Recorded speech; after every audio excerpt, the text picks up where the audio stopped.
Welcome everyone to the very first Don't Talk If You Don't Know EMEA edition of the podcast. I'm going to be your host for this episode and all future episodes. So if you don't like me, unfortunately, you're stuck with me all the way through. I'm ImpetuousPanda. If you don't know me, I'm one of the casters for all the TFC broadcasts in EMEA, sometimes Worlds as well. And I'm very similar in my content and my approach to TFT to Frodan and to Bryce. So you'll be seeing very similar stuff with this podcast for EMEA. I think everyone here, we're all challenge level players and all have a pretty analytical approach to the game. So that's kind of what to expect from the content in today's episode as well. My co-host for this episode and all future episodes will be Alanzq. Alan, I know you've been playing a lot of games today on the new patch. How's it been going? And quick introduction as to who you are. Hey everybody, I've been mostly a pro player, and now I'm learning a bit to become an influencer and content creator on top of that.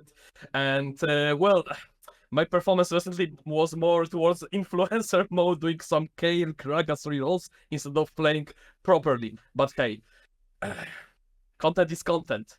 I was ex-pro in competitive MOBA games. Now I moved to the chess games, sort of strategy games. I switched to the card games for a while, and I came back to TFT at set 9 pretty much to just go from there for a long time and stick around.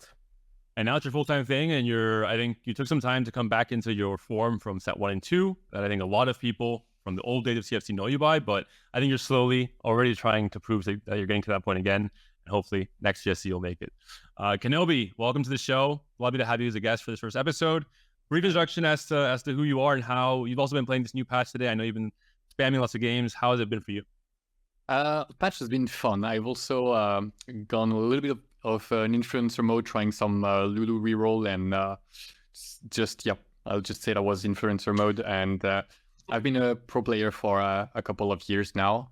You might have also seen me casting for some EMEA events as well. Mm-hmm. And that's it. And you've also been coaching in the French scene. I think a lot of people respect you as a coach, but you do a lot of work outside of just playing the game, which I think is really, really important, really cool, which is why it's so good to have you here for this episode and have your perspective on the history of EMEA up until now, especially being French. We need at least one French point of view, I think, for this very first episode. So great to have you here. And Sasa, two-time GSC winner, only player in EMEA up until now that's able to make that claim. Top 8 at Vegas, although what happened final day, we won't talk about too much. How are you? How has this step been for you? Happy to have you here, Sasa.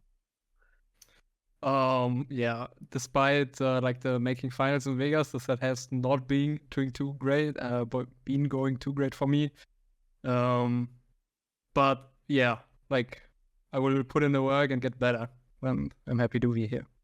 Yeah, there's only up to go from here, so you have that to look forward to at least, Sasa. And we'll talk about the Open Qualifier experience for all four of us later on in the episode. We can maybe start seeing why Sasa is not too happy right now with his current position in the circuit. It is a hard circuit, especially for this set 10, because there's only 2 GSCs to make it to finals. So we'll talk about all of this in the format later on. But thank you guys all for joining me for this first episode. Before we start with any of the content, any of the assets, I want to quickly have a recap of why this show has now begun in set 10 for EMEA, why I partnered with Frodan and with Bryce, and kind of the mission for this episode and all future episodes of Don't Talk If You Don't Know in EMEA. First and foremost, I have not done any content or streamed in the last 3 years outside of just casting. I've been very lazy, so this is a first big motivation to start doing content. And everything that Dan and Bryce have done the last 3 sets is exactly what I would want to do in TFT. It's the exact approach I would want to have for content. So this partnership makes me very, very excited. I think it's exactly what I wanted to do, and having kind of the idea and the focus all set up where it's, very much centered on the elite of TFT around, highlighting the dynamic between players, highlighting, the results, being able to rank players, who's in good form, who's in bad form. Some amount of drama, I think, is also welcome with specific guests when they come on. And overall, just having a centralized English language place to really analyze TFT and EMEA. Up until now, does not exist. There's really not any big TFT streamer in EMEA that streams in English solely. It's mostly them streaming in their own national languages like Slogosang in German, Snooty in Spanish, Sean's in French, etc. So this is the start, hopefully, of a project where we can unite forces a bit more and break down the national barriers, break down the language barriers, and have kind of a centralized pace to have all these, I think, very interesting discussions around high-level TFT in our region. And with that out of the way, we can start with the show itself. It will be a different show to what maybe many viewers, both now watching live and on the VOD, are used to with North America, because there's a lot we have to cover still and recap, let's say, from EMEA. A lot of the focus for this episode will be for viewers that are not from EMEA that do want to tune in to our scene and do want to follow along with our player stories, our narratives, etc., but don't have any context whatsoever outside of knowing that Double's a beast and maybe a little else. I still see people saying your name, Sasa, and saying 5454. So I already know that a lot of North America is completely clueless about our scene. So hopefully that's going to be the goal for this episode. And we'll have a top 20 all-time ranking to go through as well, which I think is super, super exciting. And near the end of the show, we'll break down the GSC and the current patch and all the fun current stuff as well. Everyone on board with the idea? Thumbs up. Hell yeah. All right, let's move on to what's going to be a historic timeline for EMEA. Before anything else, before the ranking, before anything else, I think it's important to look at the context very briefly around what happened in the past and how EMEA scene has developed to where it is right now. And you guys can all chime in whenever you guys want to. I know, Alan, you have a lot to talk about the first two sets. They were not so memorable because there weren't really tournaments. You know, it was just TFT where Riot did not know what they want to do with the game yet. And it was mostly dominant players coming from strategy games, card games, etc. Were dominating. There weren't that many endemic pros already kind of flourishing in set one. I know you didn't start playing Kenobi until later. Sasa, I'm not sure if you started in set one or not, but Alan, if you want to start us off with just your general experiences with competitive TFT and EMEA in set one. Oh, I believe I remember Sasa from set one being more of like art stuck there, but he was still a good player. 5 minutes in already, you're flaming our first Wow. Nesco on, Alan, please. I mean, you can see how to improve from set one to now. Like, no? What were your feelings, Sasa? Like, this was my first strategy game ever. So in set one, I was pretty shit, but I got challenger and like held it for a while. And then like after 2 months, like once they released Pantheon, I think, or like Kaiser, now like I just quit the game. It was so annoying. Yeah, the set one was, you could really tell the difference, like how people improved going from set one, going to this point. Because I can tell the difference because I skipped a lot of sets to play Legends of Frontera, and I came back pretty much to set 9. And I see that back then, everywhere just were bad at the game. Now, there was I was hard stack diamond for like a week at set 9. I had to do so much like improvement in like mechanically to my mindset and like arguments. I had to like relearn everything. Took me a week to get to masters, and then I managed to get to the higher challenger. But like just getting this improving part was so hard. And going back to the set one, like at that time, because there was not much of a tournaments, people are just remembering more stuff like combs that are memorable. Back then, like the Kassadin with the assassin spot, like open forting for the spatula, and that thing that I imported pretty much from China to our region, and that was just the most broken thing you could go for back then. Just Kassadin one-shotting all your back lane pretty much. And in terms of players, yeah, as you said, like Taps, Hydra, Salvi, like players with that mindset coming from the different strategy games had way easier time to perform in the game. Plus, we did play some PBE, which gave us a heads up on the set when it got released initially. Mm-hmm. And overall, there was no tournaments, so really all of the ideas around, these players are the best players, was all around who was able to dominate ladder, who was able to be ranked 1 all the time. And this is the list we have on the left, the first kind of breakout names that to this day, most of these players, Alan making a return now, Dark Hydra and Salvi both making their own returns. It's set 7 for Salvi, set 8 mostly for Hydra. Valana has always been around, Daysik as well, for the most part. So these are all names that cemented themselves very early on, but are still, for the most part, very much active in today's scene. Moving on to set 3 to 5, though, I think this is where the French really started coming out, and the endemic pros that started with TFT for the most part and kind of became famous and known as the best players started appearing. Kenobi, can you run me through the French scene, some of these names here, Double, of course, being the big one? Well, yeah. So, of course, Double 61, everybody knows him, even if you're not from EMEA. He's the one that won the Fate Championship in set 3.5. But he was far from being the only one that was very, very good and like excellent from the start of set 3. We've had the opportunity, well, the luck to have so many tournaments organized by big name streamers in France. So we've had the Kenobi Cups, for example, organized by Sean's. We've had the Fresh Cups organized by I'm So Fresh. He's not French, I know he's Belgian, but he interacts with the French scene. Just covering my bases here. And yeah, that's the abundance of competitions meant there was so many opportunities for good players to emerge and to support themselves and to push themselves higher. And so we ended up having a lot of success very early on as the tournament scene developed itself. And overall, I think EMEA had a very strong start internationally as well. Throughout these sets, we were considered by many, including China, to be the best region in CFT. And that came along with Double, of course, becoming champion in the very first World Championship in set 3. We had a lot of runner-ups and fourth places, from Chircane, from Milana, from Volta in the next few sets. Overall, I think we were at maybe our peak historically during sets 3 to 5. And I think the biggest recap here is around the French scene, around, as you mentioned, Kenobi, how much they developed internally and left everyone else in the dust.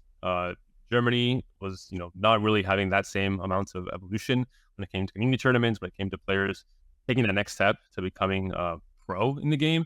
And it showed for the next few sets, even I think up to set 7, there continued to be a huge French dominance coming from this, I think, first few sets that they became so strong. Do you agree with this also? Do you think Germany was equally strong back then? How was the German scene looking from set 3 to 5?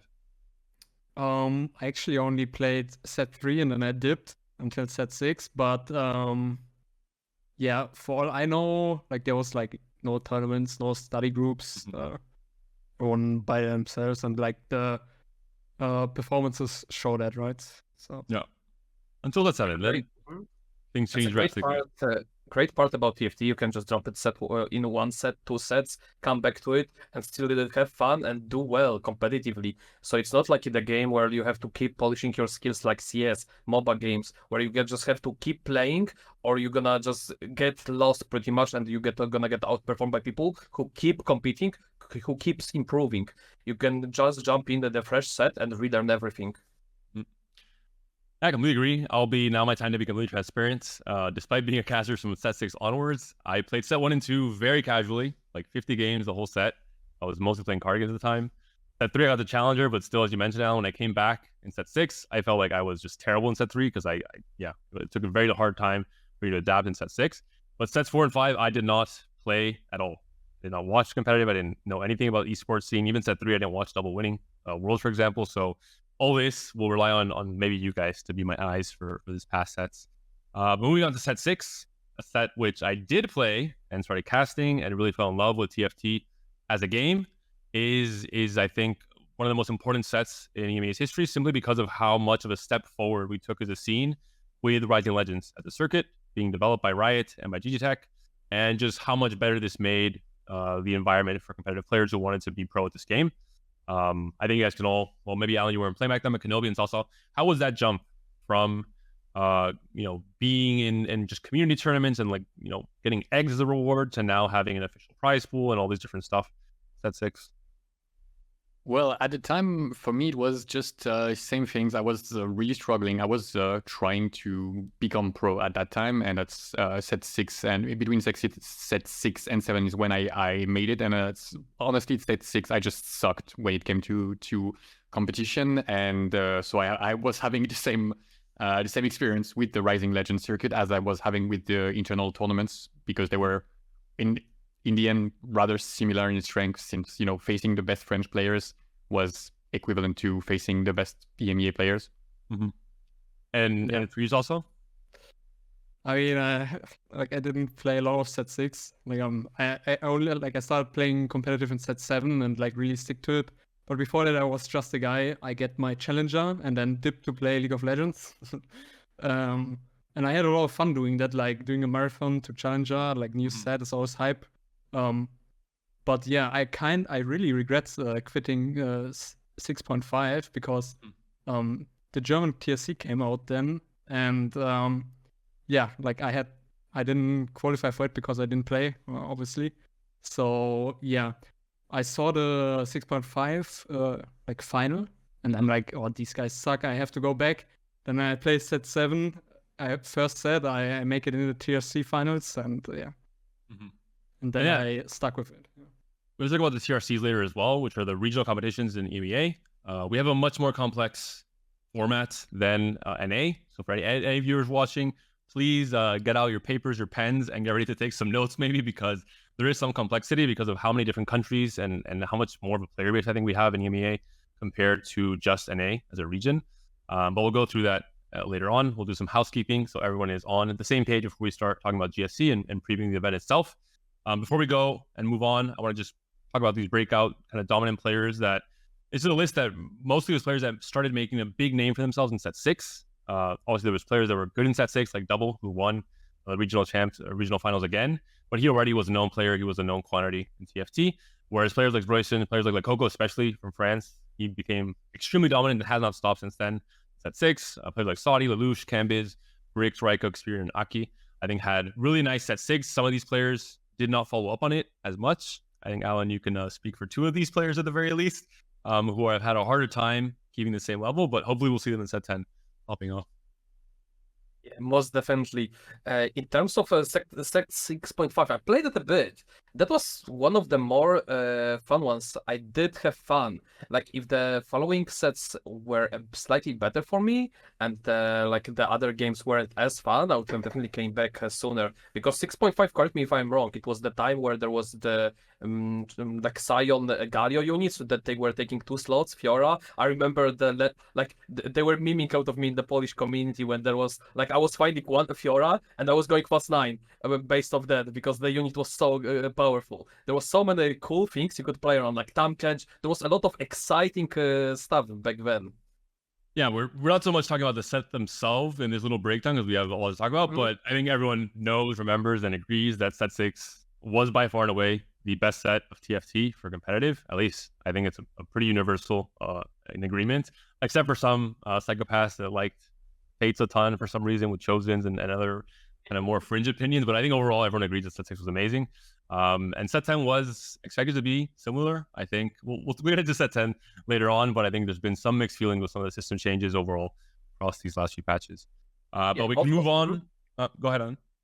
In terms of like the community growth, like also like going back even from set 1, like I can see how Polish community went through and like developed, how many great players now we have nowadays, when back in the days I literally just knew Travis and Kezman from playing like minor leagues, like in the in-houses leagues with a small prize pools, to the point where we have so many names in the high challenger and competing in the Polish TRC, which is really, really impressive, and seeing all of those players in like top 10 challenger on US, which is like one of the more competitive regions right now, right? Yeah, this all starts with set 6, I think, with the foundations of Rising Legends being built and the TRCs that came later on. Some in set 6.5, like you mentioned, Sasa in Germany, but other regions had it a bit later. It became kind of universally accepted that this would be a way to qualify for Golden Spatula Cups or GSCs from, I think, set 7.5, 8 onwards. But I think it's a huge leap in creating community, national communities for the UK, especially had a big upsurge, and Northern Legends in general.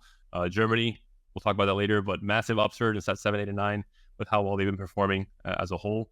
Yeah, I think Riot has done a lot of great stuff for EMEA, for our format specifically. A lot of that comes to GG Tech as well, I think, as organizers, because they really knocked out of the park in many ways. Before we go on to the meat of the show, which will be the top 20 all-time ranking, we're going to finish adding some more context, going through the regional champs that we've had in EMEA past sets. These names will be, I think, very familiar in the case of, Double 61, who's able to win it twice, and I think both times with crazy performances. I remember set 6, he top forward 16 out of 18 games across those 3 days. A lot of French flags here. Kenobi, can you speak to that? Well, I know what's even funnier is that it's a lot of French flags, but it's also, Double 61 and Cambiz being cousins makes that even more insane. But yeah, the French names you see here are definitely the ones that have been the most dominant. Bronk is one that has found success and has been somewhat consistent, but never quite reaching the heights of the other players that are on this list for the winning and being runner-ups of the Rising Legends competition.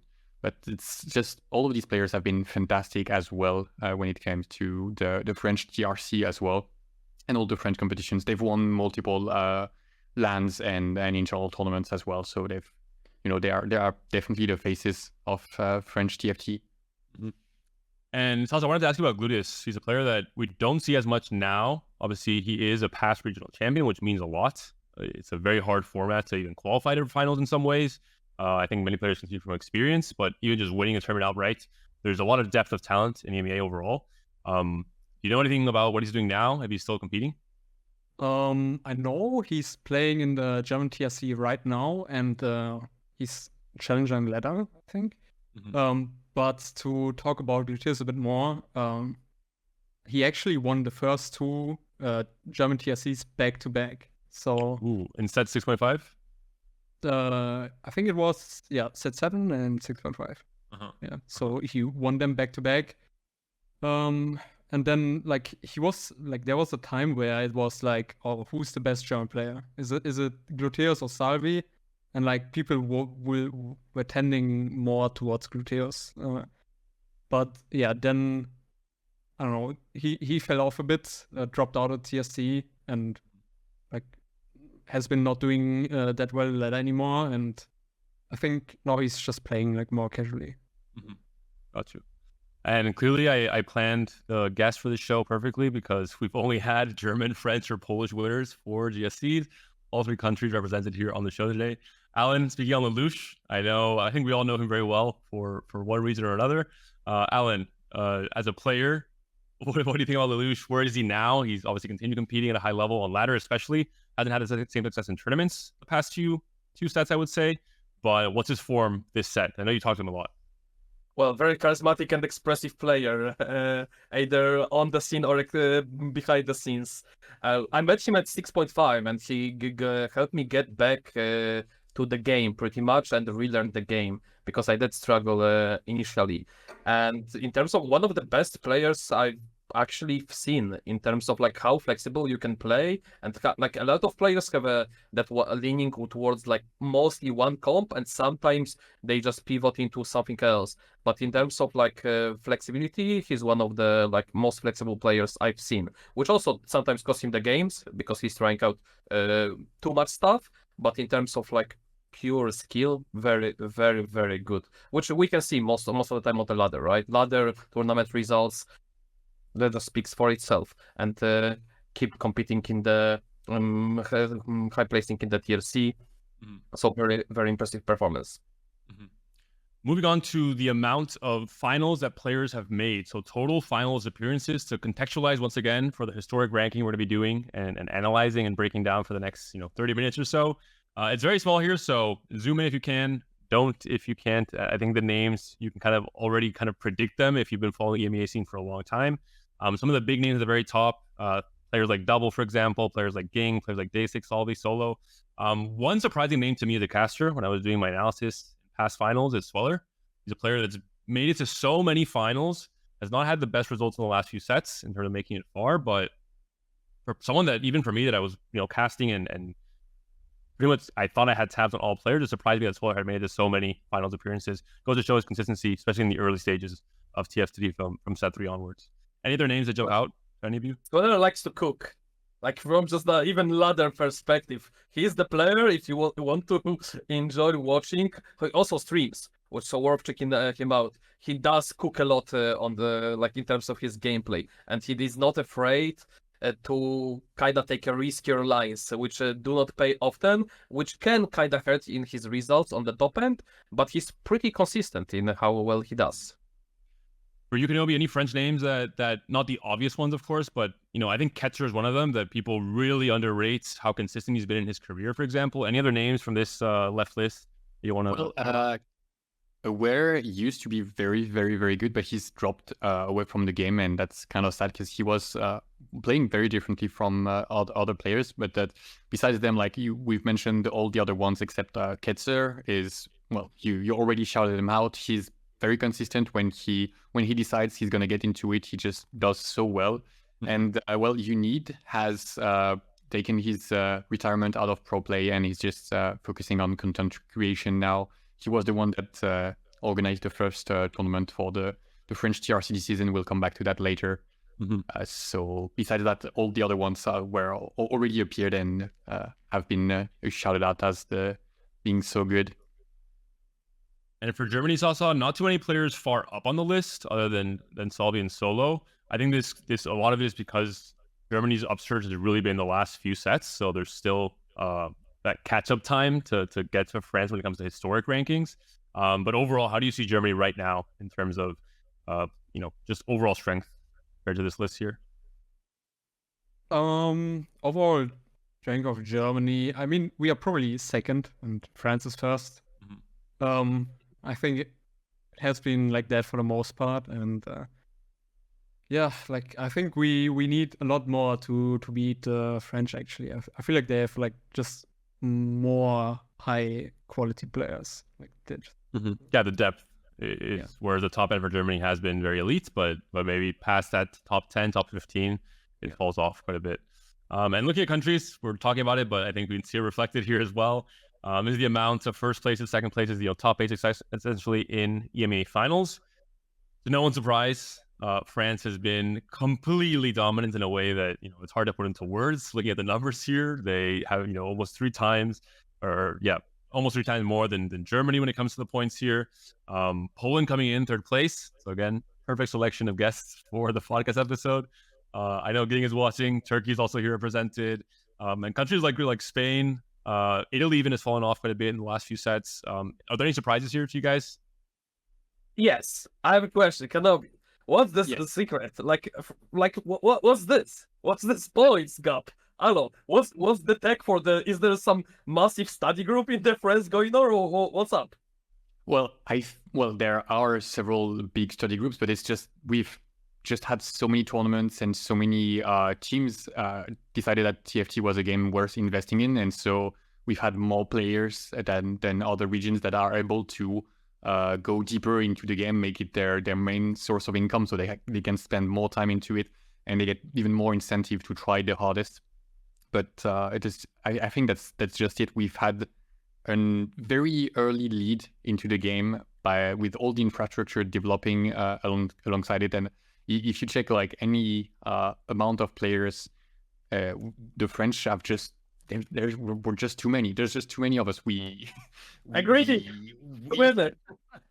Yeah, probably feels bad when you go into a tournament. It's like, okay, so half the players are still French. Cool, great. Once again, but yeah, that's early adoption snowballed really hard. We have more resources. We've had more resources for longer than most other countries, as well as a bigger player base.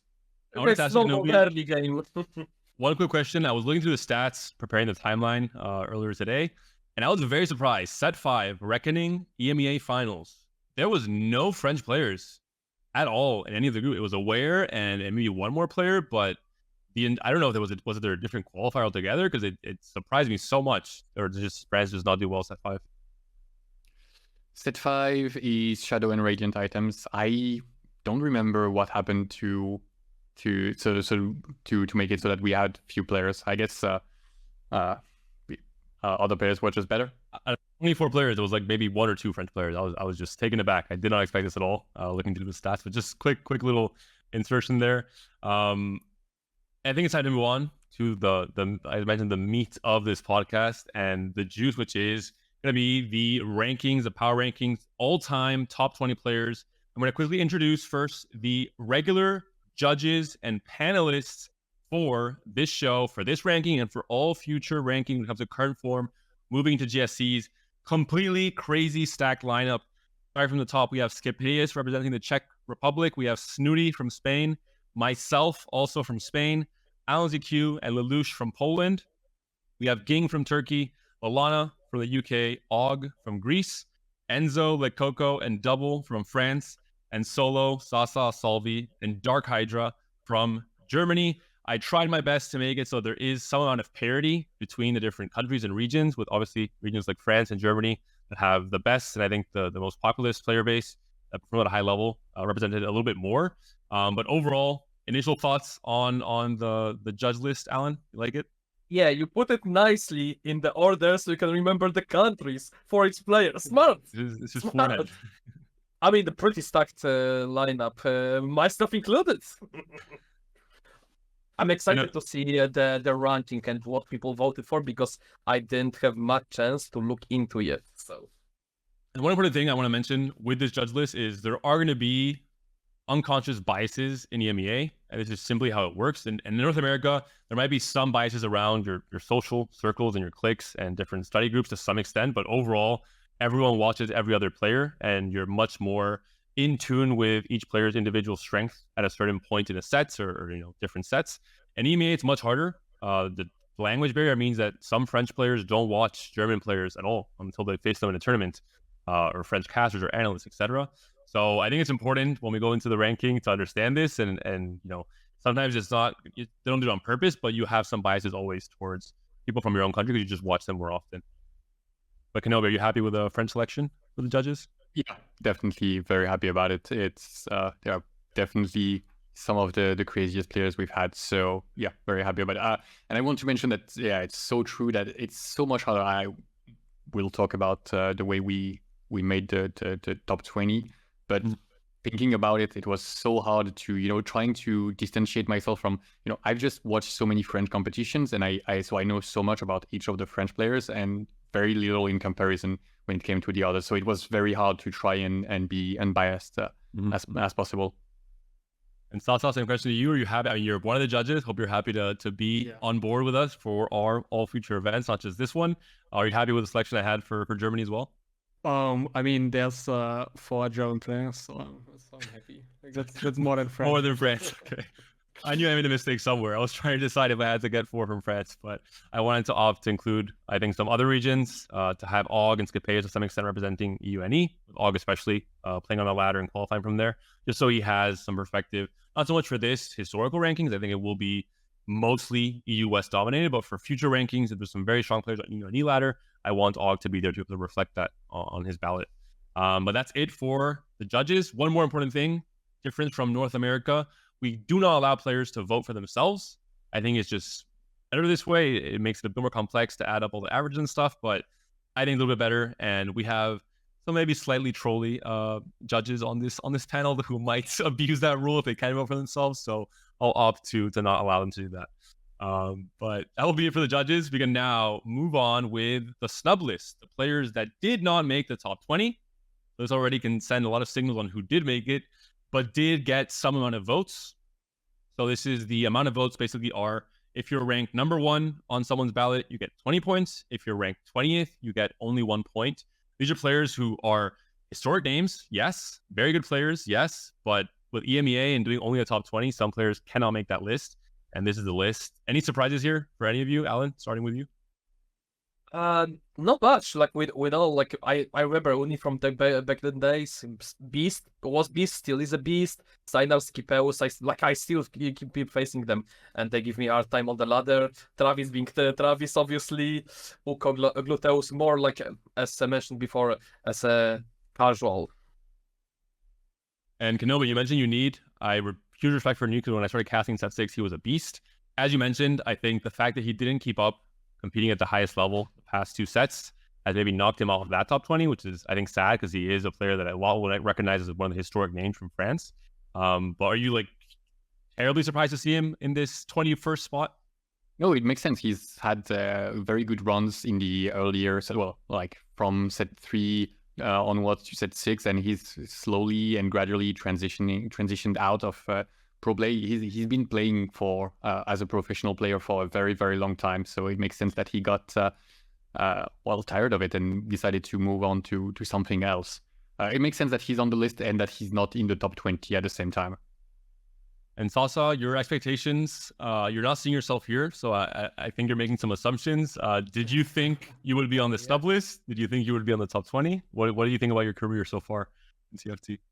If I'm not here, I see Snubble in there, I'm for sure in the top 20.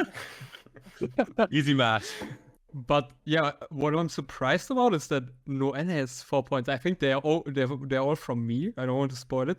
But Noel Noel made Worlds, he made Vegas finals, and like he's that low. It's a bit crazy. I think this is the UNE biases maybe missing a little bit on the ballot, so I take responsibility for this. I do think Noel should be a little bit higher. I'm not sure if he breaks past players like Chenard, Cepheus, and Unid, who are on the top of the Snubbed List as well, but I do think he definitely deserves more points. I think the problem was his set 7 run. He then took a step back, at least from his results, and that kind of made people assume he was that one set Hungarian player, and then that was the end of his run, which is not the case. We saw him in Vegas still playing at a very, very high level. So hopefully, if we do more rankings, especially current form rankings, he'll be up there among the top players. But briefly going over players that we haven't talked about too much, Chuso, great Spanish player, has had really good performances the last few sets, hasn't quite broken into that elite, but I think has the projection to do so alongside someone like Odessa, for example, from Spain. Luque, historic Italian player who similarly has not had the best few sets outside of double up tournaments, basically, in set 6 and set 9. I think we covered most of the other names. Travis, are you surprised to see him not in the top 20, Alan? Sorry, I completely spaced out. I'm not gonna lie. I'm picking at the tweet chat and I spaced out because could you repeat that, Panda? I was asking about Travis. Are you surprised to see him in this list? Do you think his career is still very young to break into the top 20 historic ranking? Travis is very good at recognizing a strong comp and trying to go for it at all costs, which sometimes costs him games. And that also costs him whenever he has a good spot for something else. He kind of gets lost in the sauce when trying to play that. Therefore, he's a bit lower. Plus, being toxic a bit towards the other people and just having a bit too big of an ego to the skill, which puts him a bit lower in the other players' eyes. Which doesn't mean he's not bad, because obviously, given the results, given the placement on the ladder, he's a good player. Alan, getting into the psychological dynamics of power rankings. Very interesting. Not sure we would get into that topic so quickly, but that's true, Alan. It's definitely true with biases around countries, around personalities. There could be some influence on the votes as well. I saw some chatters asking who Maxwell Boltz is. I also don't know. Double 61, put him on his ballot. I'll out him right now. But I can. You know Kenobi? Give us. Yeah, I can shed some light because I know Twitch chat is also having fun about the fact that Maxwell Boltzmann is in the list. So he was known in the French community because he for a few sets was the official analyst for the Aegis team. So Panda, and Unid. But and so that's why every French players are having a good laugh about it. But he was very respected. He's moved on from playing the game, but he was very respected. But it's funny to see him in the list here. Got you. I had no idea. So when I saw Double's list, I'm like, well, I'll accept it, but I'm not sure who this is. Maybe that's more on me though than Double, because I wasn't around in earlier sets before set 6. Before we move on now to the official and final top 20 EMEA all time, I want to quickly explain the fact that there is going to be some recency bias, I think, from a lot of these ballots. Some players maybe weren't around so much in the earlier sets, and I think there is going to be just some, unconscious or not really intended weight on more recent performances. So just keep that in mind as well. But without further ado, let's see the top 20 EMEA all time as decided by the 15 judges you guys saw earlier on. We're seeing here in number 1 with an absolutely perfect score. Every single judge voted him as the best player in EMEA of all time. It's the one and only Double 61. He's been dominant from beginning to end, 2-time regional champion, a beast on ladder, a beast in tournaments, and just overall an absolute legend when it comes to EMEA scene, but also some very, very legendary names coming after Double. I think this top 5 was almost guaranteed from just asking anyone. Ging, Volta, Lelouch, and Lekoko. France still very dominant, but someone like Ging from Turkey and Lelouch from Poland also coming into that top 5. Going just off of these top 5, any surprises? I know all your individual ballots were a little bit different, but are there any really big surprises around this top 5 being the top 5? Oh, pretty much like Double, as you mentioned. Like there is just no surprise. The only surprise might be which of the players is in which order just after Double, right? Because that's the only the thing that could have went. And also, like to mention why like Noel didn't make it to again. All the judges are also players, and like we just recognize each other from playing ladder. And if someone is playing on the East, we're not playing against each other on the West that much, which also makes it towards the list. That's why it's pretty much biased towards the West, even though there are so many great players still playing on the Nordic East. Therefore, like, there is no surprise that even though DTIYDK stepped down a bit this set, he's still a great figure that's still there. No surprise that he's in the top 10. Also, like, solo Zyko, jungler performing very well in the set 9, doing extremely well. They had a rough start in this set, but pretty much caught up to just hit the top 1, having 6 gold openers in a row. I was watching his VODs. Can you imagine hitting 6 gold openers in a row? I need to mention this. Sorry. Go on, Kenobi. What do you think about this? Well, you know, the top 5, and I was counting to make sure how many French players were in the top 20, and so it turns out that it's 8 of them, which makes sense. It also looks like Hydra, a Dark Hydra, got pulled from the list, which is the one I'm very surprised not seeing in the top 20 here. And I'm really switch as well. That might be an oopsie on my end. This was all done kind of manually, so this is maybe my fault, Hydra. I apologize. I guarantee you're in the top 20, so Swaller, I think you're being knocked off, unfortunately. We'll have this updated and corrected for the Twitter when it's announced later on after the episode. If you're watching this live, my fault. I apologize, Hydra, and any viewers. Hydra's a beast. He definitely is on this, and he did get points and votes from a lot of people. So this is on my end. I think we're going to have at least one mistake in this episode, and this is a big one, but I take full responsibility for that one. Assume that Sweller will be 21st and Hydra will be somewhere around the top 10 is my assumption from all the point tallies that I have in my head. But my apologies, Hydra. If you're watching, I know you are. It's on me. Going off the next few, Kenobi is Wet Jungler.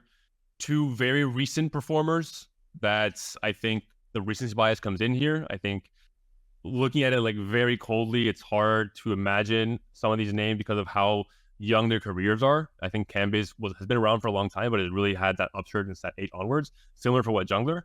Wet Jungler, there was some interesting votes for Wet Jungler. I think his peak form is very, very high in EMEA overall. Players like Double61 voted him as his #1 player of all time, which surprised me. But I think this goes to show what Double61 thinks about Wet Jungler's peak. Any more players you guys believe could be lower historically speaking, but have that recency bias going in their favor? Could be lower historically. I mean, I rated Salvi way higher because I remember what a beast he was always, and like how well he played given the sets. And like just because a man has, like, for example, less time to play, some people got more work in the time because, like, again, some of us have seasonal jobs, so you can't afford to play that much, which waves towards those kind of rankings. But since this one is the historic one, and like I skipped a bunch of sets, and like where I paid attention, Salvi was always a beast. That's why he was so high for me, in contrary to other players being slightly lower, because I don't recognize them as much as I do recognize those dinosaurs that played with me, for example, as Hydra and Salvi. Is Lev D one of these dinosaurs? Like, he's a player that we haven't seen around ever since I started casting. I don't think I've ever casted Lev D playing a game of TFT, which goes to show how long he's been away from the game, but still finds votes here. Was a runner-up in one of the EMEA finals in past sets. Do any of you guys have experience playing against Lev D or watching him play? I know he was somewhat of a streamer back then as well. I remember casting him, but as well, just once, and then I believe it was one of the Super Brawls, if I'm not mistaken, and that's it. But I do remember him making a very good impression at the time. Mm-hmm. He did play, I remember, in 6.5 a lot, and like he was very, very well fast 9ing player. He had been like top 5 ladder at that time, pretty much all the time. And Sasa, I saw him recently in ladder, actually. Like a week ago, maybe. Okay. He had him in a few of my games, so maybe there's a comeback. That would be good. Also from Shurikane, talking about comebacks, is a player who was a beast, made it, top 4 worlds in set 5 and Reckoning. Since I started casting, has not had the same performance. He made it to finals in set 6, EMEA finals. Hasn't had that same performance in the ladder in set 7, 8, and 9. I don't know if he's been playing at that same high level. Ultra Liga, similarly, I haven't seen him really popping off at all or even playing in some of the sets. Do you have any more context, Alan? I know he's rank 1. He had 1.8 KLP this set, so he's back. But how much do you think he's back when it comes to tournaments? Oh, he did hit 1.8 this set. Yeah. But then I think that the DK hit, the DK games forced him to play, and that was the fastest minus 500 I've seen in my life.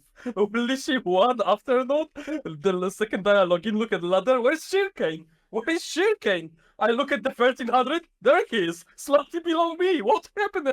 And I look at his missing history. Oh, it was all over. We had he played also maybe not only DK games, but also preparation for TRC. With every week we're playing a league. We're playing 2 matches each group, and he had to prepare for that on top of that. And something went wrong on the ladder. In terms of TRC performance, not quite there, slightly at the lower end, but I believe he can come back. Especially at the unsolved patches, which is right now happening with the change to lose streak. We'll talk about the GSC patch after this segment, but definitely going to be a very, very small patch or short patch. Big patch, but short time to prepare for this tournament. So hopefully someone like Shirkane can come up and really perform at a high level. Kevin Parker also on this bottom end of the list at 18th.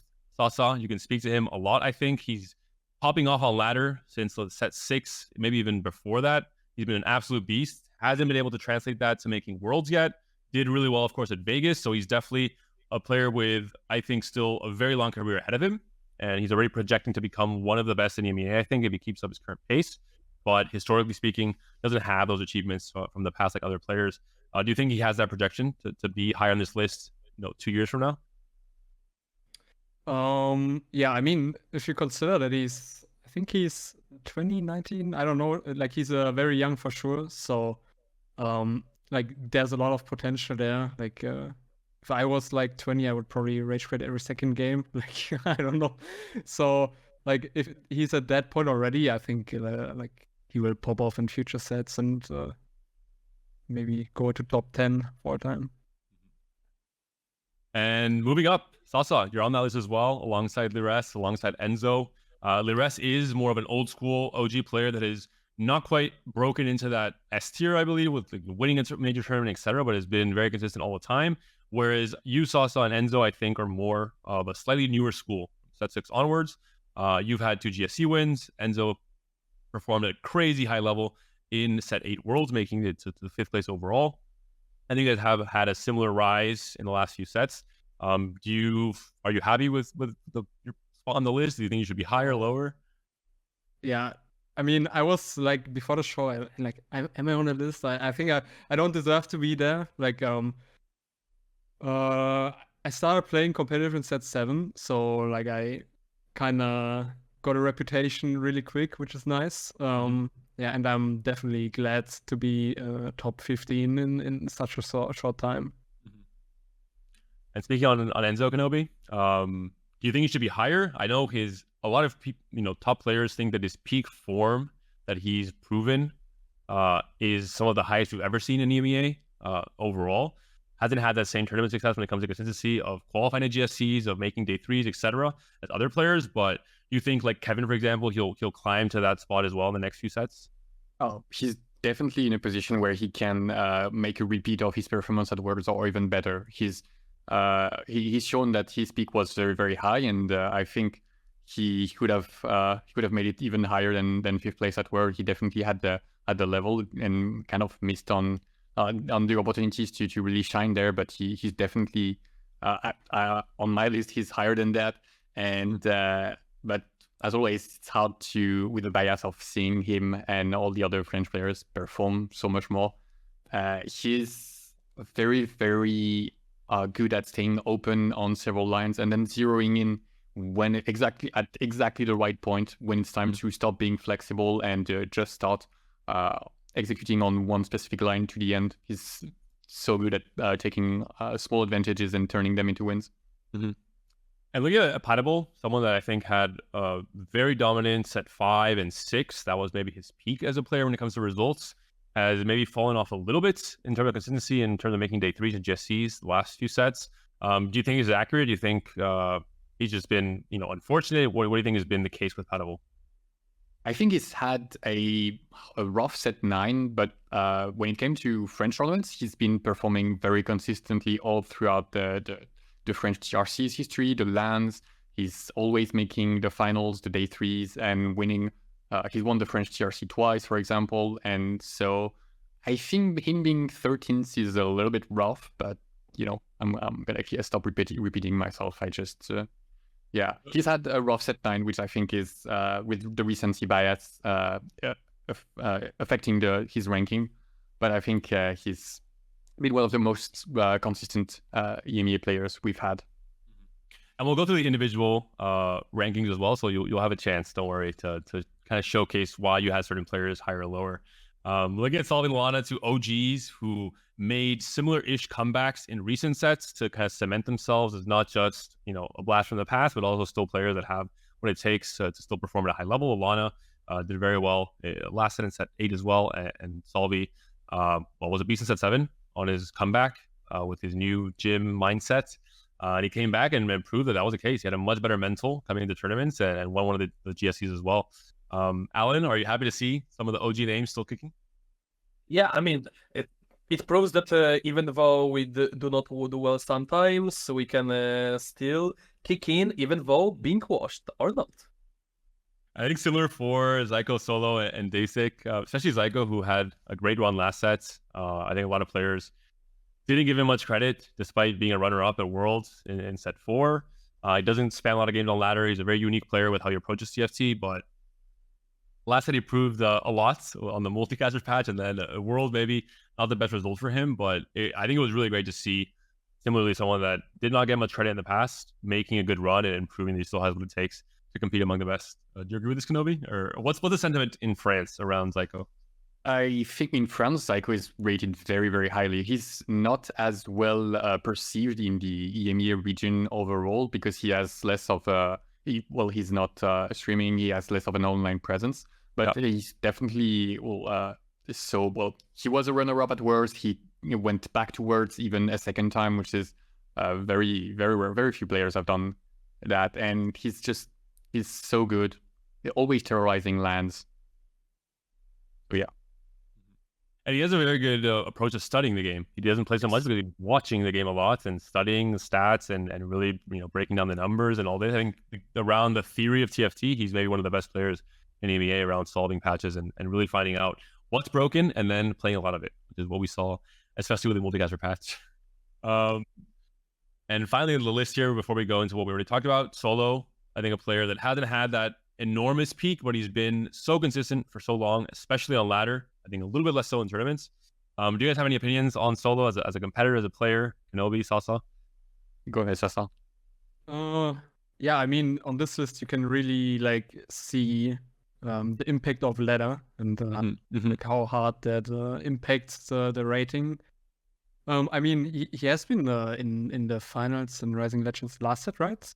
It was the set before. Set 8. Yeah, he was in the top 8 trying to make Worlds, but got 8th in the end in the final day. And I think last set he performed better in the GC. He got criticized a lot for that, and yeah, I think he deserves to be in top 10 considering how consistent he's been on ladder for so long. And it reflects that most of the judges are players who also compete high ladder and give that the weight that I think it deserves, because it is, at the end of the day, 90% of what you're doing in a set of TFT is not tournaments, it is ladder performances, and that's where most, you have the most sample size, the most consistency, etc. So yeah, I think it's important to have players like him. And Dasik similarly has not had a huge appearance the last 2 sets, but historically speaking, he's someone that's been around for so long that I think he definitely deserves to be this high up, and hopefully we see him in set 10. I know it's also close to Dasik. You say he's been playing again and streaming again, so hopefully we see a comeback from him as well in this set. Yeah, for my information, he will play next set, and I'm hyped to study again with him. Nice, good to hear that. And one jungler, a big name I mentioned initially with Double 61 voting him #1 of all time. I know he played a bit in set 3 and 4. He was very young at the time. He's still very young right now, but very young, yeah. Even younger back then. Didn't have the time to dedicate fully to competing at a high level, but I think his peak, similar to Enzo, has been so high the last 2 sets, and he's been so consistent in GSCs and EMEA finals that he definitely deserves to be this high up. And I'll try to ask Double, how he justifies having him #1 of all time if it's just off peak form because of achievement. I don't think he's really done enough to get this. But I don't know if you guys agree with this or not. If you guys have a different way of, because my ranking was mostly looking at historical context and like, Yes. consistency over a very long time. You can see my ranking here on the right. Not sure if I have to justify too much. I think the top 5 is very similar or identical to, at least maybe not the order, but the players. I think we can see also in the average scores, there's a gap from 14 to 12, where I think it's very clear that these were the top 5 from the get-go, from pretty much every judge for the most part, except a few of them who we won't see, but we might know already. And then the rest of the list, I think it's pretty similar. Does anything stand out? You guys call me out on my ballot? Yeah, pretty much. You are well informed. You've been around already longer than some of us, and I think it looks pretty fine now. Probably after seeing jungler play more, and then like after doing more study this set, I would probably place jungler higher. I don't even remember when I placed him, but I think I did some. We'll find out. We'll find out very soon, buddy. I think I might have misplaced jungler myself now that I'm thinking about it. And as my apology to Hydra, you see you're on my ballot, Hydra. We voted for you. We all did. I just literally did not tally your points. I'm very sorry. It will be fixed when we have the official assets on Twitter and everything. So I got you. I did the worst some names that it was hard to. I've never seen Shurikane play at the highest level. I wasn't casting set 5 or set 4, so that's why he's missing from my list. And a few more players that I think. Like you need, for example, that dropped off just barely. I think it was maybe 21st in my order. It is a hard list to make. I agree with you, Kenobi, but I'm pretty happy with my list. I think I did respect both the historical context with also some recency bias towards players like Canbiz and One Jungler who have been playing really well, and Sasa and Enzo as well. I think is this kind of newer school of TFT. But let's check out Alan's list. Let's see what he voted for as a sus member who wasn't playing TFT for many sets. Oh, I thought it was worse with the jungler. Okay. It's bad, but it's not as bad. Let's see. Anything to call you out? Salvi very high up. I think this is probably some impact with you. Yeah. I'm with Salvi for a long time and knowing him so well. Yeah, Dark Hydra, also very high up on your list. Yeah. Like again, I didn't start like back in like my list is based on the players that I remember like playing set 1, set 2, set 3.5, set 6.5, and the tournaments at the time I watched. I also went through the data on Wikipedia and who did perform well, and like also LAN and the current ladder. I did skip a lot of the sets that I didn't play, so this is basically based on what I remember and what I know from those sets, and basically I would say 60% of that is impacted by ladder and 40% is impacted by the tournament's results. Got you. Yeah, I think there's nothing that stands out too much. I'm not sure there's anyone major missing from your list. Like there were some major misses in my opinion on some ballots. I think all 4 of ours probably not the case, but we'll see with Kenobi's and Sasa's. Anything you guys want to comment on Alan's ballot, Kenobi, Sasa? It's kind of the same with you. Like you both put Zico in the bottom half, like the bottom quarter actually. Despite him like being a literal runner-up at Worlds and then going back a second time, which I find very surprising. But I think it's because he hasn't had the best Rising Legends performance. You know, you don't see him in the list of players that did well in Rising Legends, but. Yet I think he's very deserving of at least a top 10, if not more. Regarding Zyko, like I think what was very impressive that he picked a very specific comp, and I pretty much mastered it.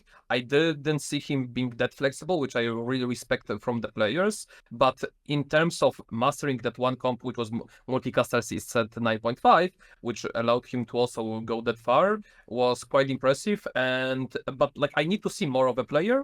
And I'm looking forward to see him in set 10 and in the GSC, in the EM regionals perform, and probably will go higher. That's where the French, you know, it's not even biased, it's just I have more info, yeah. He plays so much more in so many different tournaments. And that's where I can tell you with confidence that he was playing the patch the best he thought, and that he was very, very good at it, but he's very good at doing so much more than playing just a single comp. Mm-hmm. And now let's look at Kenobi's non-biased French rank. I tried so hard to not be biased. I really, really tried hard. Why am I second? Kenobi clearly knowing Sasa was a guest on the podcast, he's like, all right, I'm going to make sure that Sasa's going to be my best friend. I'm going to rank him second. You want to talk about your justification? Because Sasa doesn't agree with you, and he's the player himself. So yeah, so I have been so impressed with the performance of winning GSC not once but twice, and so no one's done it, and it's I think one of the markers of being not only very consistent but also being very clutch, and that's what I was looking at. It was one of the ways I was trying to make that top 20, because it's so hard to come up with actual rankings over such a long time period. Mhm. And the ability to not only be consistent but also be clutch and be able to secure up the wins was something that I valued very highly. So obviously getting that double GSC title was very, very important in my eyes. But we can see like my list is sort of similar to you, but you see all the French players are rated at least slightly higher than on all the other lists. and Kemp is dropping a bit below the ranking on the main ranking. Is that just because you think historically he hasn't been as strong as other French players? I just historically been less impressed with him than I've been. Like, it's not saying he's worse, it's just saying that they are. I think in my eyes they have been slightly better historically over the entire time of TFT. And let me ask you a question. Do you think, like, after we talked a bit here about the players, would you add perhaps other or more players to the list? Because we can see clearly players like Lelouch or Wedge Jungler missing on your list, which are top 10 on the other judges' lists. Well, considering Wedge Jungler, I did not put him on the list because of him having because I tried to make a historical list, over the entire time, and he's had some absolutely stellar performances recently, but that's I don't want to say that's it, because that sounds really bad. He's been very, very impressive in these recent runs, but he's not been there for a really long time, so that's why he's not on the list. And then when it comes to Lelouch, I think I cannot rate him as one of the best players in EMEA, considering his history of toxicity, and that's it. Okay. And so some personality can affect your ranking, as we mentioned before the ranking started even. Looking at Sasa, your ranking, let's see it now. I think you won't be second on this one. You can vote for yourself. But we're seeing WC1, of course, number one. Volta, second place, which changes the ranking a little bit to most players who have players like Ging, for example, second place in many cases. Do you think, we haven't talked about Volta too much in depth throughout the episode yet. Why do you think he's second? Why do you think he's the second best, the runner-up after Double Up was kind of like, or Double 61 was kind of the perfect player in EMEA? Well, Volta, second place. I mean, for me, it was between Ging, Coco, and in Volta, right? They all went to Worlds 3 times, so like there was probably just a bit of recency bias. It was the most recent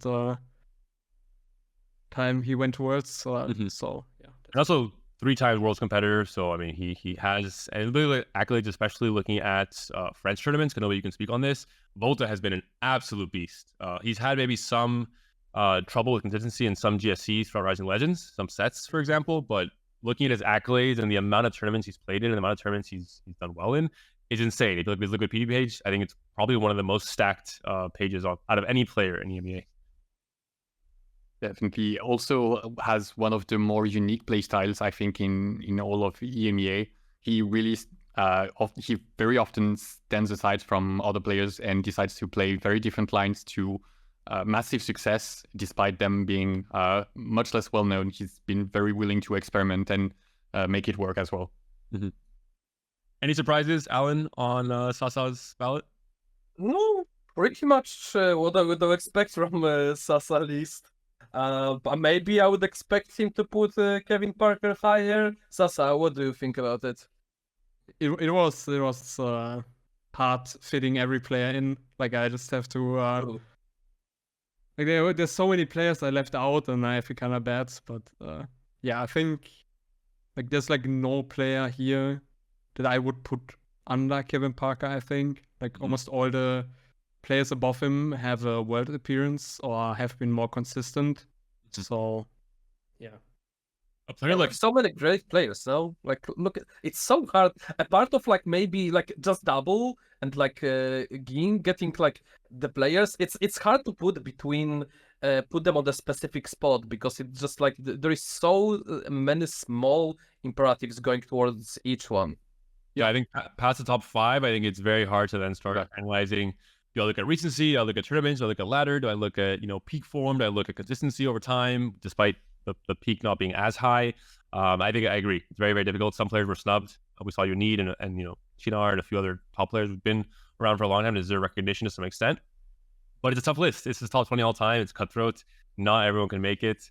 I see Noel on your list. Also, he got 3 points from you, so he got 1 point elsewhere.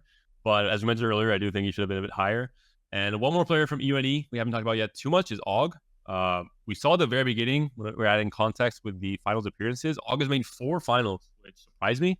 I know he's been a beast the last 2 sets and was around to some extent in sets 3 and 4 from a performance standpoint, but I didn't know how much. So I think he deserves it. He's been one of my favorite players in set 8 and 9. He's been so consistent on ladder, in tournaments, and GSCs, making day 3s pretty much every single GSC, and then finals as well last set, barely missing Worlds by 1 position, ending up 5th. So definitely happy to see him on your ballot. I think he's a player that, like Kevin, like Enzo, like yourself, like Cambiz, are still kind of at the early stages of their careers, and you still have a lot of projection to become much, much better in the next few sets. I just realized I forgot Enzo, did I? Oh, he did. Oh. Get the pitchfork. I would put him way higher, I just forgot. Yeah. Bring the pitchforks. So Hydra, don't blame me. Everyone makes mistakes. Sasa makes mistakes. I make mistakes. Yeah, Lefty is so high because of that one clip. So yeah, it's deserved. I want to double down on the fact that once you after the first the top 5 is rather clear cut, but then once you get to the top 10, it gets harder, and then from top 11 to 20, it's very easy to make arguments to change players' positions and to add some players that didn't make the list despite them having some great performances. Especially I feel like the bottom part of the ranking is so hard to make. Yep. Because it's just too many possibilities, too many good players, and too much history as well. Mm-hmm.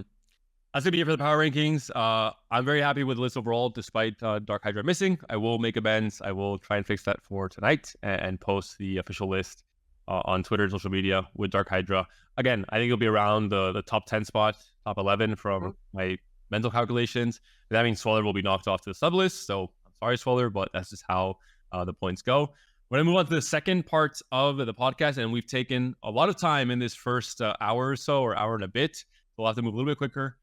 This is mostly going to be for non-EMEA viewers. We're going to quickly run through set 10 formats, what EMEA circuit looks like, and just do some info dumping and housekeeping on anyone that wants to start following along with our scene and our players and our storylines and narratives, while also understanding kind of how it all works. And we're going to start off with just the roadmap itself, which is going to be for set 10. No surprises for us, of course, but we can quickly go over everything. We had Vegas starting off, and then we have the snapshots, rank locks happening in January. That's mostly from ladder, from 4 different ladders: EU West, UNE, Turkey, and CIS. And then we have Golden Spatula Cup number 1 happening this next weekend. Last weekend, we had the Open Qualifier. There's always an open event, 512 players qualified this event. Huge cutoff day 1, 25% only make it to day 2, and then a 50% cutoff to day 3, 64 players. The top 32 then qualify to GSC, but you can also qualify, of course, through your TRC, regional competitions, and through the ladder. Of course, ladder snapshots is one of the big ways of doing it for the most consistent top-level players. And that's pretty much it for the roadmap itself. We're going to talk about Vegas Open as well. I think we're not going to have time to do so, so producer, if you can just quickly skip through it. I know there's some fun stories we can have with Sasa and Alan and myself all being there in person, but I think we're going to be a bit rough on time to go through everything. But Sasa finished in the top 8. We can quickly look at the slide of the top performing EMEA players.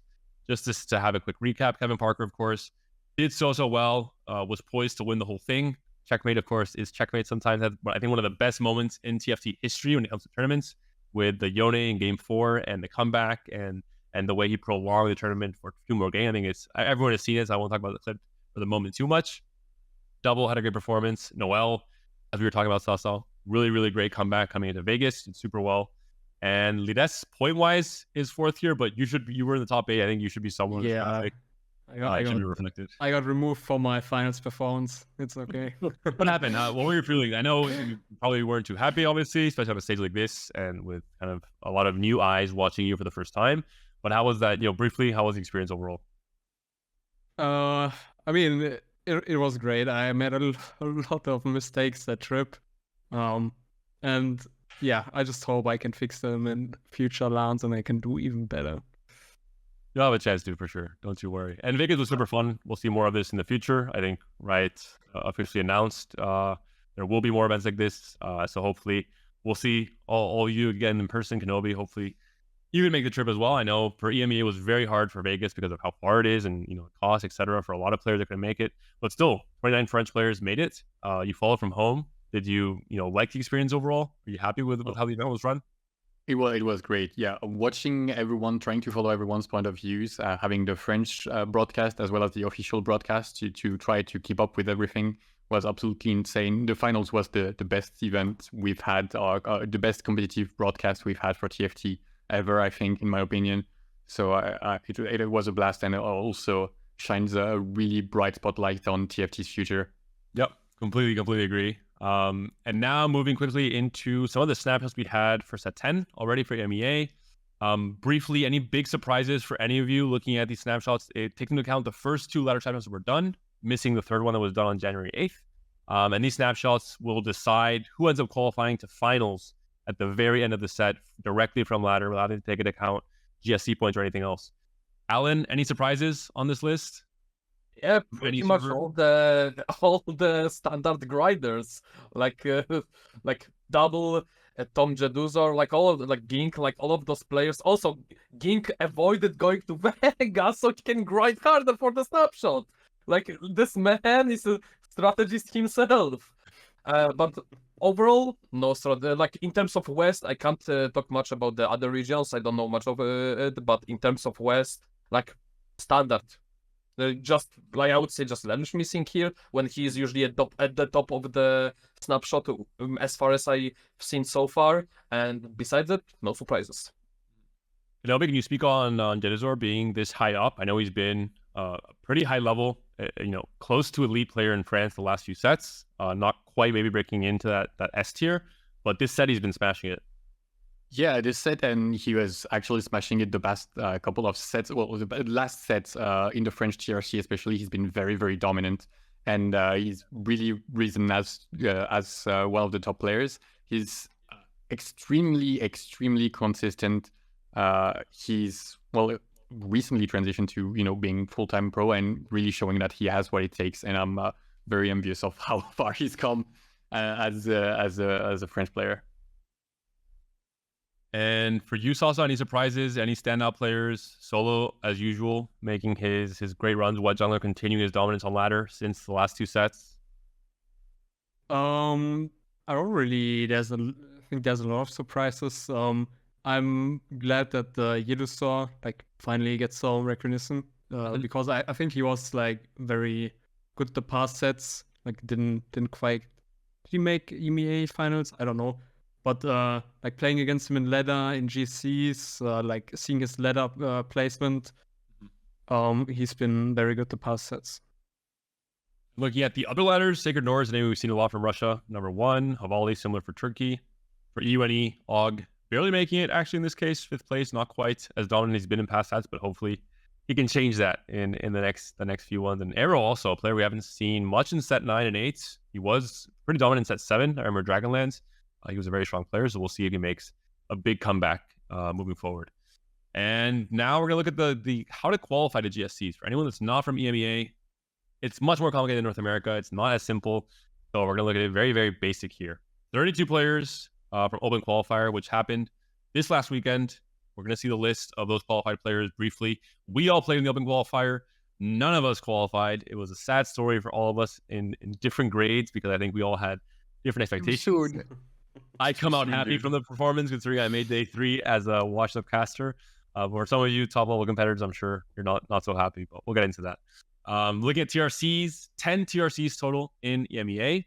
roughly covering 10 different regions, not always a country. For France, for Spain, for Italy, for Germany, Poland, there are individual country TRCs because they're big enough countries and player and kind of communities and player bases. For other regions like UK and Scandinavia, they merge together to be Northern Legends. For MENA, Middle East, North Africa, they merge together to be their own TRC as well. And then we have a few others that are kind of a mix of everything. And then you have rest of EMEA, which is every country that does not have a home in their own circuit. They're kind of lumped in to one big kind of qualifier and circuit. But this is one of the key backup ways that many top players who can make ladder snapshots have as a way to qualify to GSCs without having to go through the grueling operation that is the open qualifier. And then we have ladder, which I think should be and is, the biggest way to qualify. From EU West, we have 35 spots, UNE 14 spots, Turkey 8 spots, and Russia 4 spots. I'm going to bring out the topic really quick. Are you guys happy with the split here on the ladder snapshots and the spots for GSCs? Do you guys think it should change? Alan? Frankly, I think it's pretty solid distribution between the regions and fairness. I'm not sure what's the player base on the Russia and Turkey, how good the split is there, but in terms of Nordic East and West, I think that's a pretty firm split. TRC looks pretty good as well, and open qualifiers, some people think the qualifiers itself, day one, is brutal, but I think it's completely fine given the skill level of the competition. So even if I got day one in it.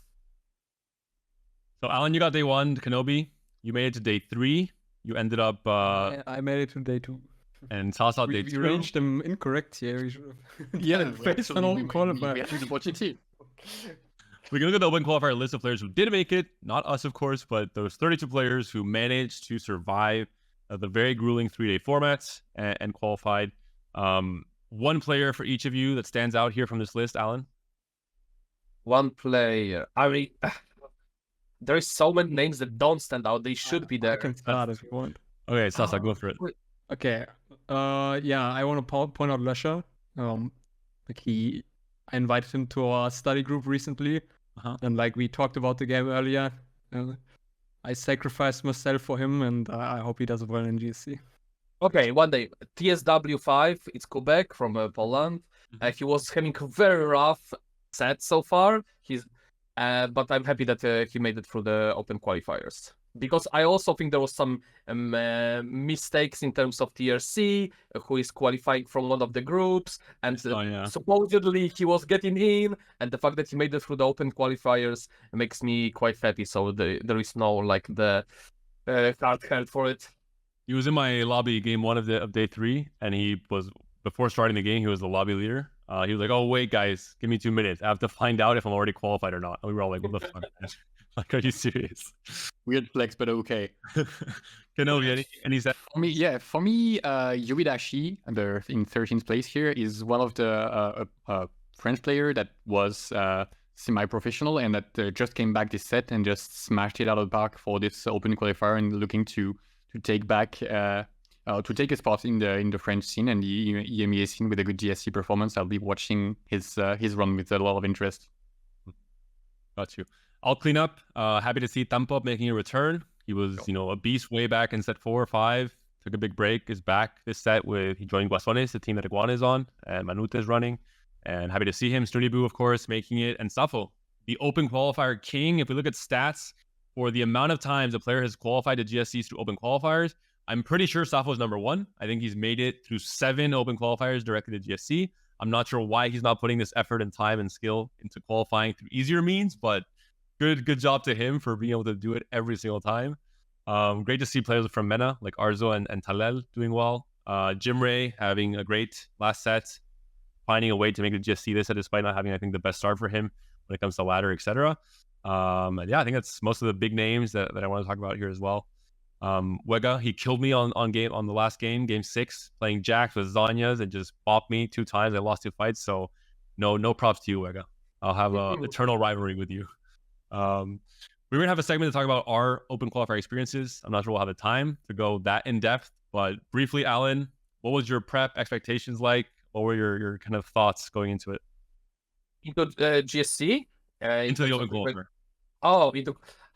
So that is the whole story. It's all big changes.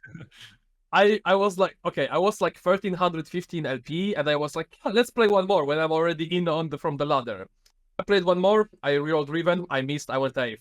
Then I just went downfall 7-6. I'm like, alright, it's time to bail. It's 1100, I'm not gonna qualify on the last day.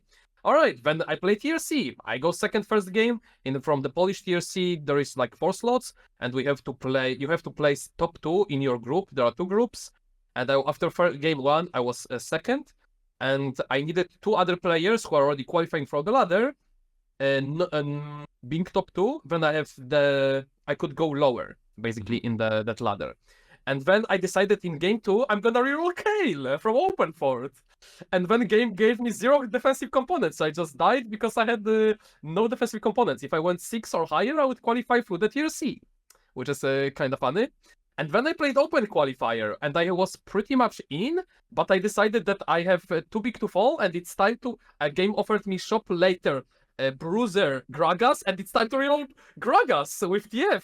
On that patch, TF was still pretty bad, and I couldn't hit Gragas 3, I was on off, I was one of the TF2, and I just went 8th. So I watched both games live, Alan. As much as I love you, I'm sorry, but deserved elimination. You could not be playing Kale in the spot that you played it from in again, a 2-game format with very low sample size to qualify from Ultraliga. And same with the open qualifier. I think you need to have a stricter mental when it comes to what your limits are as a player. You're very good, but Kale reroll, you're not going to make it work. Influencer mode. Exactly. Sasa, for you got day 2'd. How was the overall experience? Yeah, like day 1 went really well. I think my worst placement was a top 5. All other placements were top 4. But then the second day, yeah, I mean, I kind of disrespected the players in my lobby, and I just picked recomp like in the worst spot ever. Okay. And like I threw away like a top 2 for fun, and yeah, and then the last game I like had a really difficult game where it came down to line selection if I had top 4 or not. And yeah, like in the last game you're kind of unfocused, so I made the wrong call, and yeah, then I was 1 point off. Damn, so it was close as well. I remember seeing your name just barely not making it after that day 2 cutoff. Kenobi, we made day 3. The caster buff clearly coming in clutch here. More for me than for you, I think. I definitely needed that some kind of buff to help me make it this far. How was your day 3? I know you lost some tiebreakers, so it must have been very demoralizing to go through everything and then just barely not make it. How was the last game, especially? It's even worse than that, dude. I was at 26 points after game 5, so and cutoff was either 27 or 28 points. So I literally just had to go 7th in order to qualify, and then had a bad early game. Open forted, as you know, was Customer at the point. I even won the 50-50 against the other open fort. He came to my board, so I kept my streak. So everything was looking great. And then I came to 3-1. I could slam exactly 0 item, and I had no good... I tried making a good board with what items I had, but I could not slam anything in either AD direction or AP direction. And so I ended up 3-5ing it and then just missing on every line at the same time, and I just went dead 8th. I think I died like in 4-5. It was the most demoralized. I took the entire day after that to recover from that awful game. Yeah, it's tough, and especially with this set, only 2 GSCs, so every single qualification to 1 GSC just matters that much more when it comes to finals points and everything. So it is a really cutthroat and really demoralizing set to have that one moment where you're not too fortunate. For what it's worth, set 9, one of the open qualifiers I played, day 1, same situation. I had 26 points, or 27, no, not 27, it was 26 probably. I needed a 7th to make it. I got an 8th on the last game, so I know how that feels. For me personally, this open qualifier, I didn't expect or prepare that much outside of just playing ladder and obviously watching a lot of top players for just my casting preparation. But yeah, somehow managed day 3, was 1 top 4 away on the last game, so actually quite close, and kind of motivated me a lot. I think my expectations are obviously very different to all of yours, so I was just happy to make it that far and see that I can kind of fight with some of the best players in Europe as well. So hopefully in the future I can continue and play these open qualifiers as well. They're cutthroat, but I think they're very fun to have a chance to come in, even like lower ranked players that don't have a chance to play with challenger players, come in and be able to play with some of the elite in EMEA, or the elite that hasn't done their homework and qualified through ladder snapshots and TRCs. I think it's a great opportunity for many players. We can look at the full list of qualified players, though. A bit scuffed. My apologies. You'll have to zoom in to see them properly. I have it here on my side. But looking at TRCs, Kevin Parker coming in from Germany, Elia as well making a comeback, unofficially unretiring. Is that the case, Sasa? Or officially unretiring? Yeah, Elia has been playing a lot, and I think he wants to compete again. That's great to hear. Love to see that. From France, we have Lekoko, Texita, Rabanav, and Zoro. Rabanav and Zoro, not as well known. Kenobi, can you quickly speak on these players? Well, Zoro is not very well known, but I feel like every EMEA player that plays on ladder has seen him because he's been there for a long time, performing at the top. He's one of the underground players. He's just very recently started streaming his games, but he's also been very consistent in the French TRC, and so he's kind of a wild card in terms of the way he plays the game. He's a little bit like in the same way Voltarix is very unique in the way he plays. He's like that, so it's very hard to predict how well he's going to do on a certain patch. Mm-hmm. Oh, I know him. He knocked me in the Vegas. I do know him. I remember him. Not you worry. I think if you spam games on like High GM, Challenger, and EMEA, of course, players like Zoro, players like Rabanev, you see them a lot in your lobbies. I think they play a lot. They just haven't had those results in tournaments yet by being beasts on ladder. That's why I mentioned kind of unknown in that sense. From EUNE, Captain Anchor, Noel also coming back in. From Poland, an Ultraliga. And after Alan's kill reroll, we have 4 other players that are not Alan qualifying: Lelouch, Tusiek, Leftoverture, and Hashushkas. I haven't heard or seen anything from Hashushkas. Do you know anything about him, Alan? He's in my TRC group, Haskuskas. I don't know much of the player just yet. I'll be looking more into my competition for today, actually, after the podcast, because I'm playing tomorrow another set of the games. But he did perform pretty well in the week 1, which was last week, and definitely looking for more of that tomorrow. Got you. Our city, we have Tian from South Africa, finding a home in this TRC and qualifying to GSC as well. From Turkey, these are players that I don't know too much about. From Spain, similarly, we have this very new school of Spanish players who are not bad by any means, but they're newer players who just recently started making the Challenger. It's the case of John Lucken, who did relatively well last set as well in our TRC in Spain, and Power Massacre as well. From Northern Legends TRC, we have Gunmei making it in after not making it into a GSC for some time, I think. But happy to see one of the OGs also qualifying through here.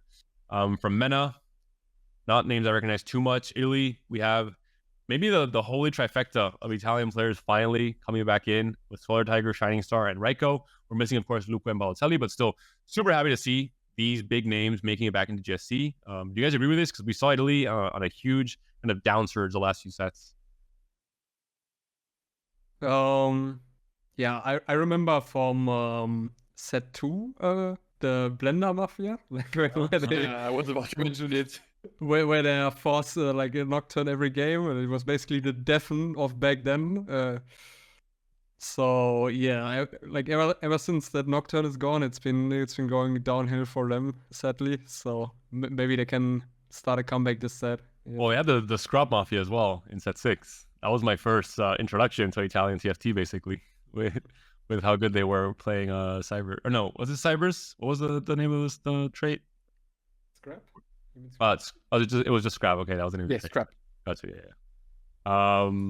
But yeah, I hope Italy is able to make a comeback. I think they really fell off past that. Like, there's the top performing countries like France and Germany on their own tier, I think. Then we have the kind of A tier, Poland with Spain, with Turkey, etc. And I think Italy fell off of that tier the last few sets. So hopefully they can make a comeback when it comes to depth and also just overall player skill with some of the top performing players coming back. And then for ladder, we saw, I think, most of this list already with the snapshots. You can kind of predict some of the names. Any big surprise? I want to just briefly mention Dalesom. I think he's been really popping off this set. Spanish player. He hit 1.8k LP yesterday. Was ranked 1 EU West. I think the first Spanish player to ever do it, I believe, as well. So really, really big moment for him as a player and for Spain as well. Any other big names from US ladder, Kenobi? Right now, Dalissom is at 1.9k. He's gone up 100 LP since yesterday. I just wanted to point out that, which is quite insane.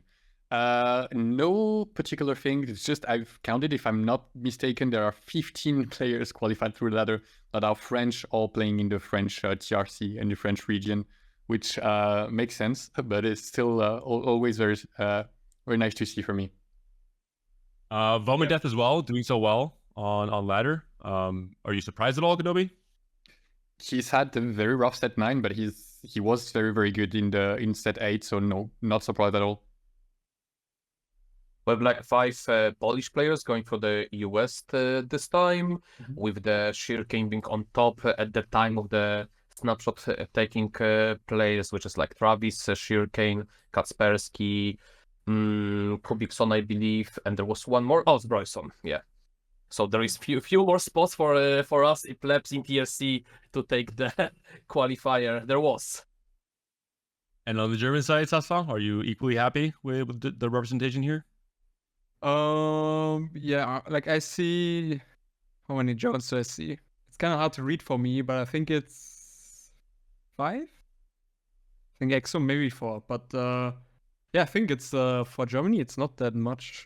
Like yeah, we have a lot more from ladder, right? What names are missing? What do you say? The big names that are missing. Kevin is definitely missing from this list of top performing players usually when it comes to ladder. Kevin has a TRC spot. Yeah. Okay. So he's just taken off of this, right? Any other big names that you're surprised to see here? Has set 10 not been nice to the German community overall? Do you think players are not performing at the same kind of high level? No, like it depends. Like some GSCs there's more French, some there's more German in recency. So I don't know. It's just I feel like if players like the patch, there's just a bit of room there too.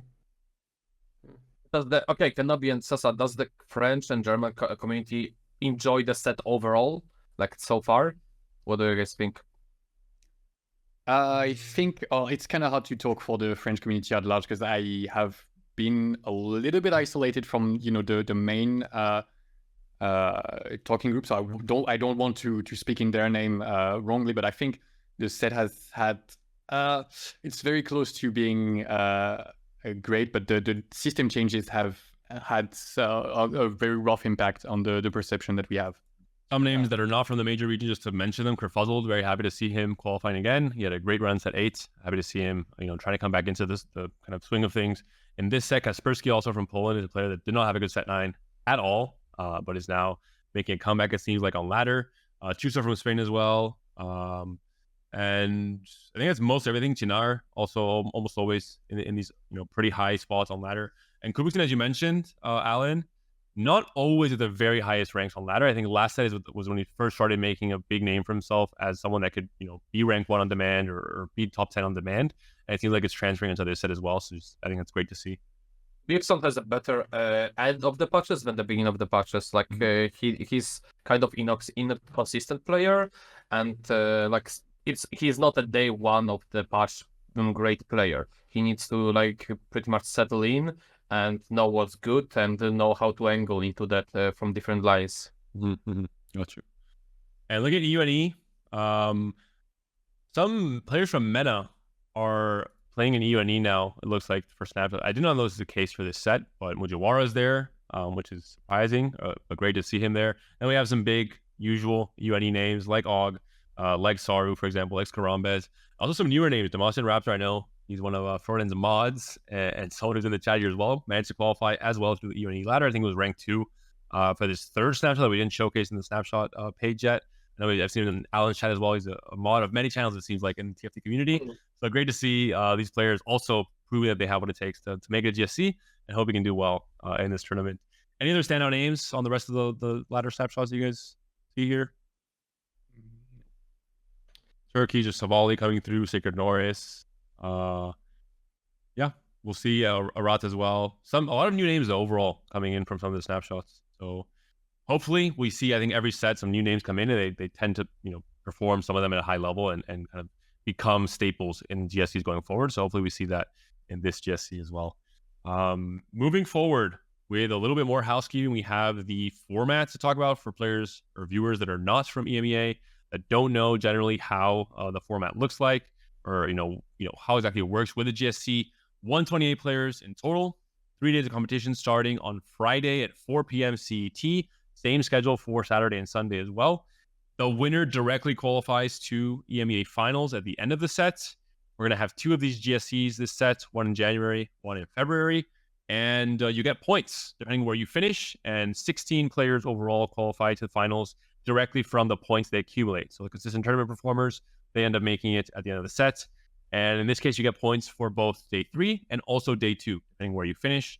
So really important to just qualify to GSC and start accumulating these points as maybe the most surefire way to actually make it to finals and guarantee you can do so.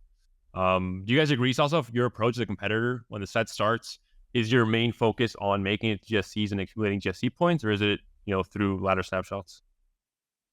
Like usually I have the goal of ladder snapshots, but then I play the first patch and I CBA. Like the first patch is always like rough for me. I have some mental block there. I don't want to play the game. Mm-hmm. Or if I do, I just like play some other stuff and don't do so well. Yeah, I think the best way to qualify is just through ladder, I think. But and after that it's like GC points. Then after that, like it's winning a GC. But wow, you're laughing, but you're the only player to win 2 of them. You know about that. Yeah.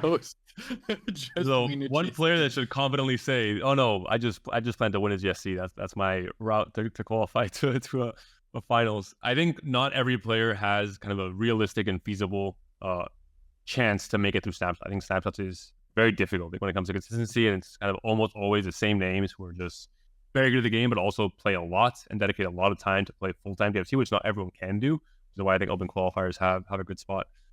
Alan, for you as a competitor, what's your approach when the set starts? So basically, set 9 was for me just a comeback and get good at the game again approach. And set 10, I will have the approach to prepare to Vegas as best as I can. And post Vegas, it was a bit of a break, and like pretty much I didn't play too much.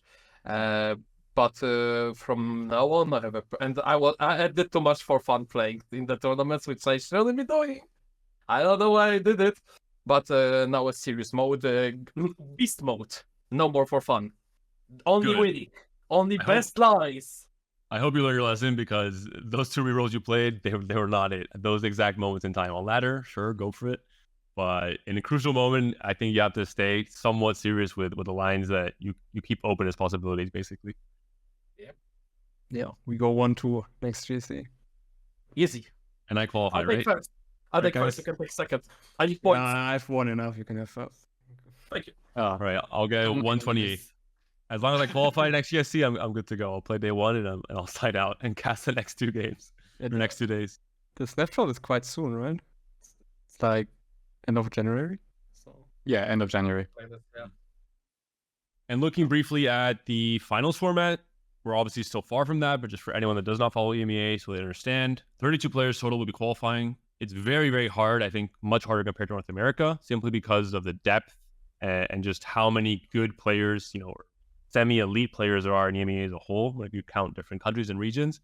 2 GSC winners make it directly. Top 16 from the GSCs from both tournaments. Whoever performs most consistently gets points, and then you qualify directly. And top 14 from ladder, which is much more, I believe, than last set. I think this is one of the big changes. Or was it just the ladder snapshots for GSCs themselves? No recall. I just wanted to compliment you, Panda, how nicely you said that EU is better than NA right there. EMEA is better than NA. Just a good point on that. I think the regional circuit is harder, in my opinion, just simply because, again, the depth. World is a different story. We'll tackle that in future episodes of Don't Talk If You Don't Know EMEA. But this one has mostly been a lot of the housekeeping. And final asset will be the broadcast team for the tournament. No big surprises here. It'll be me alongside the usual team.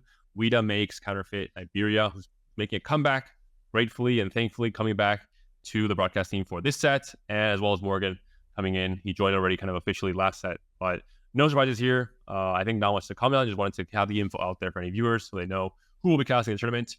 And we had a whole other segment coming up after this where we talk about the patch and about stats and current stuff. But I think we won't have time. It took a little bit too much on the rankings and all the history stuff with the EMEA. Understandable. I think the flow of this episode will be very different to future episodes, but I think it was very, very important to have kind of a way to have this context be out there for anyone that hasn't followed EMEA, catch up basically with this episode and be able to follow in future episodes. Overall, thank you so much for joining, guys. This will be kind of the outro segment now. Any thoughts, Salsa, starting with you want to share about just right now your mindset for set 10? Overall, I know you didn't qualify to GSC, but where you are right now in your career when it comes to your mindset? Yeah, I mean, I've taken like 3 major losses in like pretty recent. First of all, I come back to Vegas same day I play German GSC qualifier. I don't make that.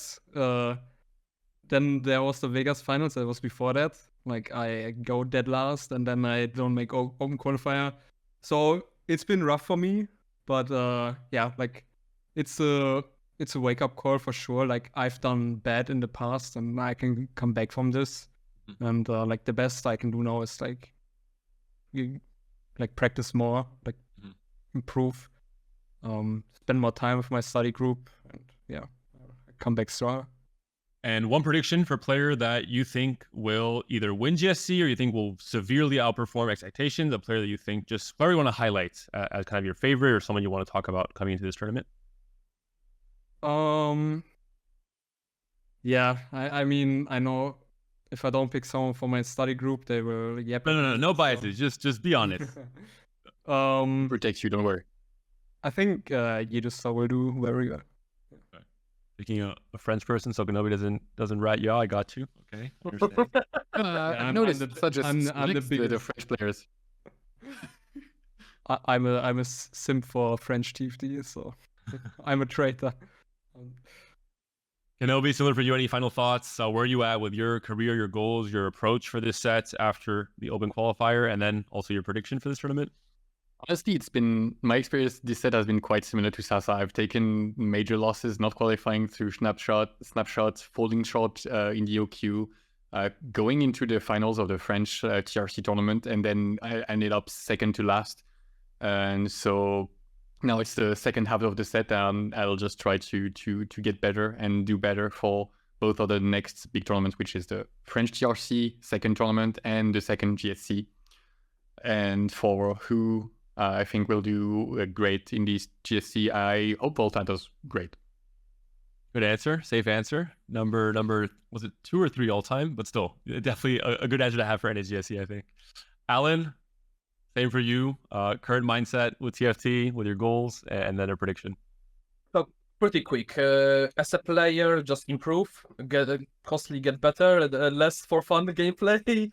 And in terms of content, just to try to like link together the EMEA circuit and like just improve the communication and like create like one big, maybe we'll get to their study group so we can just dominate whole world as EMEA.